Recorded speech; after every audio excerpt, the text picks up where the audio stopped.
স্বামীর উপর প্রচণ্ড রেগে গেলেন কমলিনী। তার আসল কীর্তি ফাঁস। বিয়েটা মোটেও সুখের ছিল না। বুবলাইয়ের বাবার সব কাণ্ড বলে দিলেন। এবার কি হবে? নতুন ঠাকুরপোকেই বিয়ে করবে কমলিনী?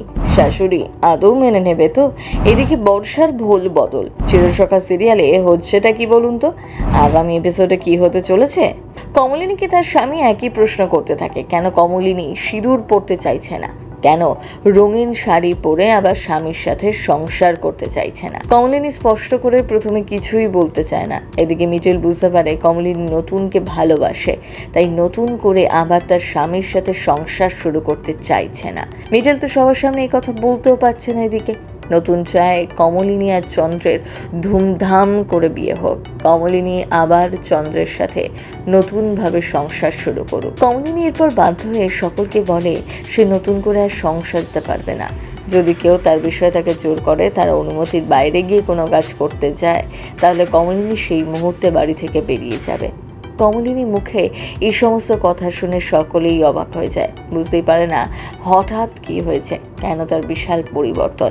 অন্যদিকে বাড়ির এই সমস্ত খবর অনন্যা আর দলকে জানাতে যায় কমলিনীর বৌদি। তিনি গিয়ে সমস্ত কিছু জানান অনন্যাকে, আর নতুনের সঙ্গে দলের নতুন করে সংসার শুরু করার কথা বলেন, যাতে কমলিনী কোনোভাবেই সে সুযোগটা না পায়। কমলিনী এরপর বাধ্য হয়ে সকলকে বলে যে সে নতুন করে আর সংসার সাজতে পারবে না।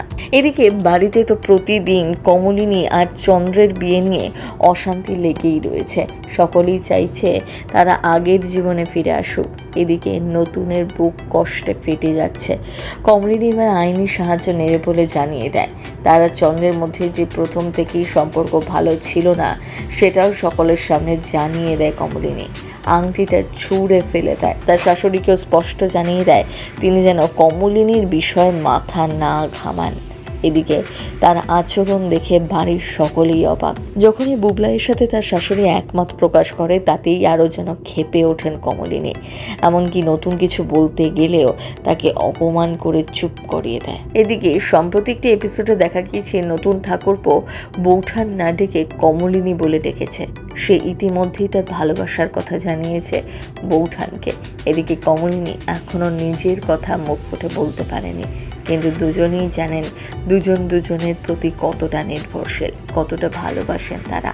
তাই হঠাৎ করে কমলিনীর স্বামী ফিরে আসাতে মাথায় যেন আকাশ ভেঙে পড়েছে।